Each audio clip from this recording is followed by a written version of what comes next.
Mohatechintamil நேயர்கள் அனைவருக்குமே வணக்கம்.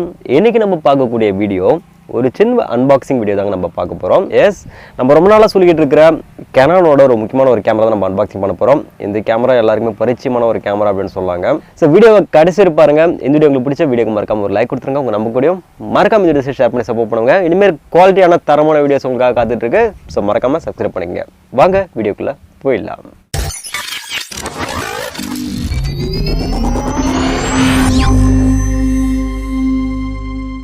சரி guys, இப்போ நம்ம வந்து அன்பாக்சிங் பண்ணுவோம். இது ஆல்ரெடி நான் வந்து அன்பாக்சிங் பண்ணிட்டேன், பட் இருந்தாலும் இன்னொரு டைம் உங்களுக்காக. ஸ்டாப்பெல்லாம் கூட அதிலே தான் இருக்குது. புக்லெட், வாரண்டி கார்டு எல்லாமே கொடுத்துருக்காங்க. இதெல்லாம் நம்ம தேவையில்லன்னு நினைக்கிறேன். சரி, ஓரமாக வச்சிடலாம். அதுக்கப்புறம் நம்ம அது கூட வரக்கூடிய லென்ஸுங்க இது 18-55 கொடுத்துருப்பாங்க. இது ஒரு நார்மல் லென்ஸு தான். நீங்கள் நம்மளுக்கு டெப்த் லெவல் கொஞ்சம் நல்லா வேணும் அப்படின்னு நினச்சிங்கன்னா நீங்கள் 50mm நீங்கள் வந்து வாங்கிக்கலாம். ஓகேங்களா? லென்ஸ் ஆல்ரெடி நான் வந்து இங்கே மாட்டிட்டுங்க. இந்த 50mm லென்ஸ் இது. பட் நான் முக்கியமாக இதில் சொல்ல விரும்பின முக்கியமான விஷயம் என்னென்னா, இது கூட நீங்கள் வந்து வாங்க வேண்டியது ஒரு 50mm லென்ஸு. ஓகேங்களா? இந்த 50mm லென்ஸு இப்போ இது கூட நான் வந்து ஆட் பண்ணி வச்சுருக்கிறேன். ஸோ இது கண்டிப்பாக நீங்கள் வந்து வாங்குங்க. ரெண்டாவது விஷயம், இந்த ஸ்டாப் உள்ளதுலேயே வந்துடும், ஒன்றும் பிரச்சனை கிடையாது. எல்சிடி ஸ்க்ரீன் இருக்குது இல்லைங்களா? இந்த எல்சிடி ஸ்க்ரீனுக்கு நீங்கள் வந்து கம்பல்சரி ஒரு டெம்பர் கிளாஸ் வந்து நீங்கள் வந்து வாங்கிக்கோங்க. ஆல்ரெடி நான் டெம்பர் கிளாஸ் கூட நான் வந்து நேற்று மாட்டிட்டேன். ஸோ நீங்கள் கேனனோட இந்த டெம்பர் கிளாஸ் பார்த்து வந்து கொடுப்பாங்க. இது கம்பல்சரி நீங்கள் வந்து வாங்கிக்கோங்க. இது 200 சம்திங் இருக்கும்னு நினைக்கிறேன். ஓகேங்களா? வாங்கிக்கோங்க. அடுத்து இன்னொரு முக்கியமான விஷயம், யூவி ஃபில்டர். இதுவும் கம்பல்சரி ஒன்று வாங்கி வச்சுக்கோங்க. தென் சாண்டிஸ்க். நான் வந்து 32 GB கார்டு வந்து ஒன்று எக்ஸ்ட்ரா வாங்கினேன்.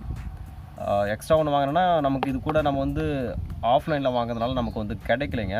ஸோ அதனால் பார்த்தீங்கன்னா வந்து எக்ஸ்ட்ரா ஒன்று நான் வந்து வாங்கினேன். ஸோ உங்களுக்கு வேணுன்னா 64 GB அது மாதிரி ஏதாவது ஒன்று வாங்கிங்க, நல்லாயிருக்கும். இன்னொரு விஷயம், உங்களுக்கு வந்து இது கூட ஒரு அடாப்டர் அண்ட் பேட்ரி கொடுத்துருவாங்க. பட் அது உங்களுக்கு வந்து பத்தாது. கண்டிப்பாக உங்கள் வீடியோ ஷூட் பண்ணும்போது உங்களுக்கு வந்து மினிமம் லெவல் தான் வரும். அதனால் நீங்கள் எக்ஸ்ட்ரா பார்த்தீங்கன்னா நீங்கள் வந்து ஒரு அடாப்டர் அண்ட் பேட்ரி வாங்கிக்கோங்க. நீங்கள் எக்ஸ்டர்னலாக நீங்கள் வந்து பேட்ரி வாங்க போகிறீங்க அப்படின்னா கம்பல்சரி நீங்கள் எக்ஸ்டர்னல் அடாப்டர் வாங்கியே ஆகணும்.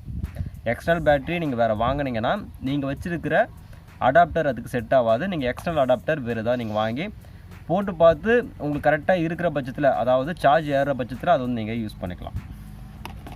ஓகே?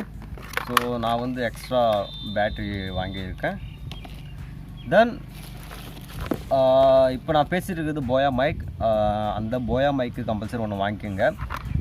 உங்களுக்கு வேணும்னு நினச்சிங்கன்னா, நீங்கள் பட்ஜெட் பரவாயில்லை அப்படின்னு நினச்சிங்கன்னா நீங்கள் காஸ்ட் உங்களுக்கு ஏற்ற மாதிரி நீங்கள் என்ன வேணுமோ அது வந்து நீங்கள் வந்து வாங்கிக்கோங்க. செட்டிங்ஸ் பார்த்துருவோம். ஸோ இப்போ நான் வந்து எக்ஸ்டர்னல் மைக் நான் யூஸ் பண்ண போகிறேன்னா அதில் என்ன மாதிரி செட்டிங்ஸ் நான் வந்து பயன்படுத்தணும் அப்படிங்கிறத இப்போ சொல்லிடுறேன். இங்கே பாருங்கள், மெனு பட்டன் வந்து கிளிக் பண்ணிக்கோங்க. இங்கே ஃபஸ்ட்டு கேமரா ஆப்ஷன் இருக்குது, செலக்ட் பண்ணிக்கோங்க. ஓகே கொடுத்துங்க. ஓகே கொடுத்ததுக்கப்புறமா இங்கே சவுண்ட் ரெக்கார்டிங் இருக்குது பாருங்கள். சவுண்ட் ரெக்கார்டிங் கிளிக் பண்ணிக்கோங்க. சவுண்ட் ரெக்கார்டிங்கில் பார்த்தீங்கன்னா உங்களுக்கு ஃபஸ்ட்டு வந்து மேனுவல் இருக்காது, ஆட்டோ இருக்கும். நீங்கள் ஜஸ்ட் கிளிக் பண்ணி மேனுவல் பட்டன் பார்த்தீங்கன்னா நீங்கள் வந்து கிளிக் பண்ணி வச்சுக்கோங்க. ஓகேங்களா? நம்முடைய ஆடியோ லெவல் பார்த்தீங்கன்னா இங்கே உங்களுக்கு தெரியுது இல்லைங்களா? ஸோ மைக் போட்டதுக்கப்புறம் இது மாதிரி ஆடியோ லெவல்னா ஓகே நம்மளுக்கு வந்து கரெக்டாக செட் ஆகிடுச்சு அப்படின்னு அர்த்தம். செட் ஆகலை அப்படின்னாக்கா நீங்கள் வந்து மேனுவல் செக் பண்ணிவிட்டு இங்கே ரெக்கார்டிங் லெவல் கொடுத்துருக்குறாங்க. ஸோ அது எந்த அளவுக்கு வேணுமோ அது வந்து நீங்கள் சூஸ் பண்ணிவிட்டு மேக்ஸிமம் சூஸ் பண்ணிவிட்டு செட் ஓகே கொடுத்துருங்க. அவ்வளோதான். ஸோ நிறைய பேருக்கு இந்த மேனுவல் வந்து சேஞ்ச் பண்ணியிருக்க மாட்டீங்க, அதனால தான் உங்களுக்கு வந்து ஆடியோ வந்து கேட்டிருக்காது. டச் ஸ்க்ரீன் தான் இது. டச் பண்ணி நீங்கள் வந்து பார்த்துக்கலாம். இதை வந்து நம்ம டெலிட் பண்ணோம்னா இங்கே டெலிட் பட்டன் இருக்குது, கிளிக் பண்ணி நீங்கள் டேரெக்டாக டெலிட் பண்ணிக்கலாம். இங்கே zoom in and zoom out. நீங்கள் வந்து ஃபோட்டோ எடுக்கிறீங்கன்னா ஜூம் இன் ஜூம் அவுட்டும் நீங்கள் வந்து பண்ணிக்கலாம். ஸோ அது மாதிரி கொடுத்துருக்காங்க. இங்கே மேலே ஒரு சில ஆப்ஷன் எல்லாம் கொடுத்துருக்காங்க, மேனுவல், ஏவி, டிவி. ஸோ இதெல்லாம் நான் ஒர்க் பண்ணி பார்க்கல, ஒர்க் பண்ணி பார்த்ததுக்கப்புறம் சொல்கிறேன். அதுக்கப்புறம் பார்த்தீங்கன்னா வந்து இங்கே ஆன் ஆஃப் பட்டன் கொடுத்துருக்காங்க இல்லையா? ஆன், இது வந்து பார்த்தீங்கன்னா வீடியோ மோடுன்னு அர்த்தம். ஸோ இந்த இதுக்கு வரும்போது ஐஎஸ் லெவல் உங்களுக்கு நல்லாவே தெரியும். ஸோ பிரைட்னஸ் உங்களுக்கு எந்த அளவுக்கு வேணுமோ அந்தளவுக்கு பார்த்தீங்கன்னா பிரைட்னஸ் நீங்கள் சேஞ்ச் பண்ணிக்கலாம். ரொம்ப டார்க்காக இருந்துச்சுன்னா பிரைட்னஸ் பார்த்தா நீங்கள் அட்ஜஸ்ட் பண்ணிக்கிறதுக்கு. அதே மாதிரி அப்பேச்சர், நம்முடைய லென்ஸுக்குள்ளே லைட் எவ்வளோ வந்து போகுது. ஸோ அந்த அப்பேச்சர் லெவல் பார்த்தீங்கன்னா வந்து f1.8 இதெல்லாம் இருக்கு இல்லையா? ஸோ அந்த அப்பேச்சர் லெவல் பார்த்தீங்கன்னா நீங்கள் வந்து கண்ட்ரோல் பண்ணிக்கிறது. இது வந்து பார்த்தீங்கன்னா நீங்கள் வந்து ஃபோட்டோ எடுக்கிறதுக்கும் இந்த பட்டன் நீங்கள் யூஸ் பண்ணலாம். அண்ட் ஆன் பண்ணுறதுக்கும் இதே சேம் பட்டன் நீங்கள் வந்து யூஸ் பண்ணலாம். அதே மாதிரி ஃப்ரண்ட்டில் லென்ஸ் வந்து பார்த்திங்கன்னா auto focus and manual focus கொடுத்துருக்குறாங்க. நீங்கள் ஆட்டோ ஃபோக்கஸ்னால் ஆட்டோமேட்டிக்கில் வச்சுட்டு நீங்கள் வந்து எடுக்கலாம். ஏன்னா ஸ்டார்டிங்கில் பிகினிங்கில் யாருக்கும் அந்தளவுக்கு தெரியாததுனால ஆட்டோ ஃபோக்கஸ் வச்சுங்க. மேனுவல் ஃபோக்கஸ்னால் நம்ம வந்து லென்ஸ் அட்ஜஸ்ட் பண்ணி நம்ம தான் வந்து அந்த ஃபோக்கஸ் நம்ம கரெக்டாக வைக்கணும்.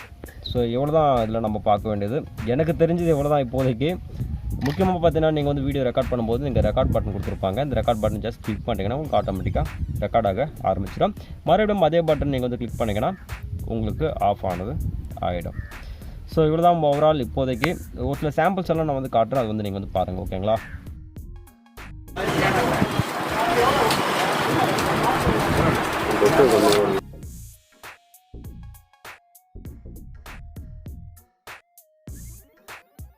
இன்னொரு முக்கியமான விஷயம், இந்த கேமரா கூட நீங்கள் முக்கியமான பர்ச்சேஸ் பண்ண வேண்டிய ஒரு சில பொருட்களையும் சொல்லியிருப்பேன்.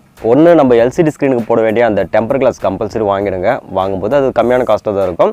ரெண்டாவது, ஒரு 50mm லென்ஸ் வந்து பார்த்தா வாங்கிட்டீங்கன்னா நல்லாயிருக்கும். ஏன்னா அப்பேச்சர் எந்த அளவுக்கு நமக்கு கை கொடுக்குதோ அந்தளவுக்கு பார்த்தீங்கன்னா நம்ம இந்த புக் எஃபெக்ட் நம்ம கொண்டு வரலாம். வீடியோ குவாலிட்டியை நம்ம வந்து இம்ப்ரூவைஸ் அந்த பண்ண முடியும். அதுக்கப்புறம் மூணாவது, இன்னும் மைக்கு வந்து பார்த்தீங்கன்னா மறக்காமல் வாங்கிடுங்க. மைக்கு போயா மைக்கு என்ன ஒரு 1000 ரூபா 900 ரூபா வரும்னு நினைக்கிறேன். நீங்கள் டியூவல் மைக்காக இருக்கிற மாதிரி நீங்கள் வாங்குனீங்க அப்படின்னு நினச்சிங்கன்னா அது ஒரு 1600 அப்படி வரும்னு நினைக்கிறேன்.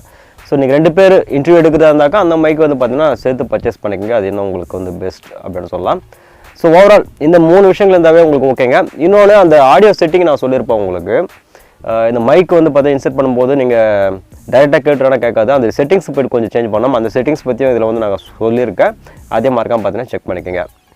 சரி, ஓகேங்க. இது ஒரு சின்ன அன்பாக்சிங் வீடியோ. சின்ன அன்பாக்சிங் இல்லைங்க, பெரிய அன்பாக்சிங் வீடியோ. உங்களால் கண்டிப்பாக சொல்லி ஆகணும். சரி, ஓகே. வீடியோ கண்டிப்பாக உங்களுக்கு வந்து பிடிச்சிருக்குன்னு நினைக்கிறேன். வீடியோ பிடிச்சிருந்தா லைக், ஷேர், அப்புறம் கமெண்ட் பண்ண மறந்துடாதீங்க. இன்னும் இன்ட்ரெஸ்டிங்கான நிறைய அப்கமிங் வீடியோஸ் உங்களுக்காக காத்துட்ருக்கு. பார்க்க நினச்சிங்கன்னா மறக்காமல் சப்ஸ்கிரைப் பண்ணுங்க. அடுத்த வீடியோஸில் உங்களை நான் சந்திக்கிறேன். அதுவரை உங்களுக்கு விடைபெறுகிறேன். நான் உங்களுக்கு நன்றி. வணக்கம்.